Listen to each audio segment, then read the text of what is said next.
Hey guys, Wicked here and welcome to a Clash of Clans tutorial, and today guys we're going to be focusing on the Town Hall 9 Govaho 3-star attack strategy.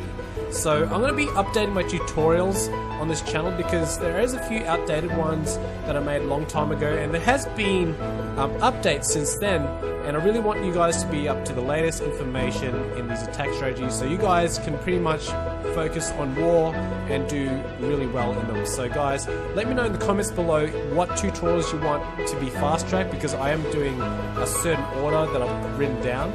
But if you want something urgently, let me know in the comments below so I can concentrate on that first, so it can be delivered to you guys as soon as possible. Okay guys, so Govaho guys, let's concentrate on Govaho right now. There's one on your screen while I talk about the Govaho.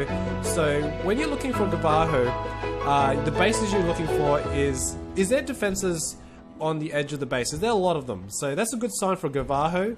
Can you access the core of the base with the kill squad via jump spell or earthquake spell? So that is kill squad's the golem, the Valkyries, the wizards, and the heroes pretty much.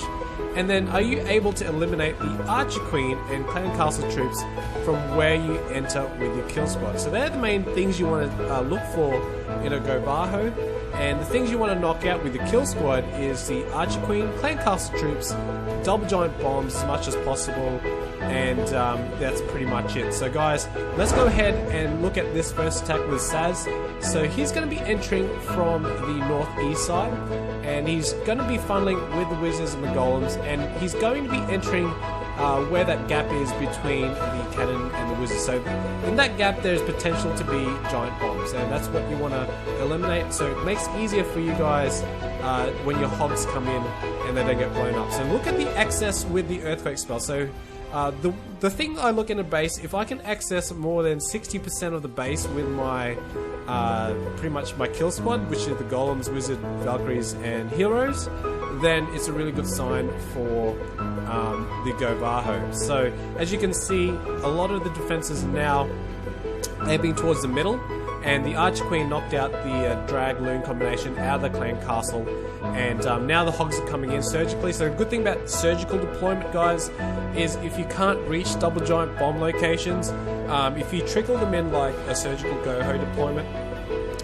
that means a small amount of hogs may trip over giant bombs, but it won't knock out all of them. So that means hogs that you deploy later, like here now, they will be able to continue on knocking out the rest of the defenses. So that's what you want to do guys with your hogs. You want to surgically deploy them as much as possible, especially if your golems and Valkyries are in the middle, pretty much taking the heat from the defenses from the outside, while your hogs come in and snipe all the defenses on the outside. So guys, there we go. That is the first version of the Govaho done by Saz. Well done.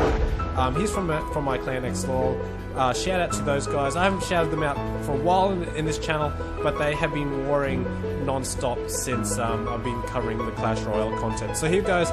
This is Midnight Phantom, one of our new members in our clan, and he's doing the same thing. He's doing the funnel right now with the golems, wizard, and the heroes, and he will be putting in the Valkyries very shortly. So you want to put those Valkyries in when there's no trash on the outside, so the Valkyries don't deviate around the outside the base, knocking out the structures there. You want them to go into the center as much as possible, knocking out those Expos, Archer Queen, and Clan Castle troops. Notice that the poison spell was dropped where the golem was, so that was the first main of contact with the Clan Castle.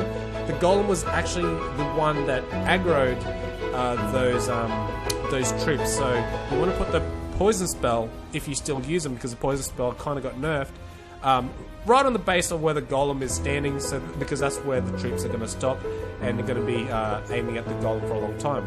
So as you can see, Midnight Phantom uses the jump spell instead of the earthquake spell. It's really up to you guys, the preference. The difference between the earthquake and jump spell is that the earthquake is permanent, so it's going to leave that hole in the base for the whole time that it's been used. Jump spell only lasts 60 seconds, so you have to really be sure that you got all your troops in the right places where you want them with the jump spell. And as you can see, Midnight Phantom also uses surgical deployment, and has really done well. He's got so many Valkyries and Hogs left, and pretty much smashed that base. Okay guys, here we go. We've got Bryson's attack. He's got a different version that he's going to be doing with the Go-Vaho. He's going to be using the AQ Walk component in the first phase. So there's 3 phases in this attack. He's got the AQ Walk, then he's got the Kill Squad, and then he's got the Hog Riders to come in. So the AQ Walk, you've got to make sure when you're planning the base that there's no more than 2 1-point defenses at any given time when the Archer Queen is doing her walk. So the 1-point defenses are the Archer Towers, the Cannon, the Expos, and the Teslas. So it's really hard to plan with the Teslas, so you've got to kind of guess if there's going to be a Tesla on the outside, or if you see in the replay that there's a Tesla, be wary. So anything more than 2 1-point defenses is really risky. Maybe have 4 heal spells and get the Rage spell ready, because that heightens the healing and the damage of the Archer Queen. And you've got to pay attention to the Archer Queen when she's doing her walk.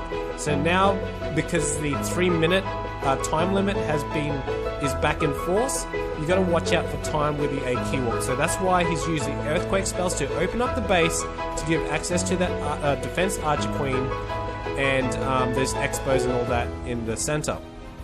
So he's commenced his Kill Squad, the second phase, which comprises of the Golem, the Barbarian King, and the Valkyries. He's put the heal spell down to help him knock out the Archer Queen, along with the Valkyries, keeping the Valkyries alive. You want to keep those Valkyries alive because the Earthquake spells pretty much open more than 60% of the base, which is our criteria.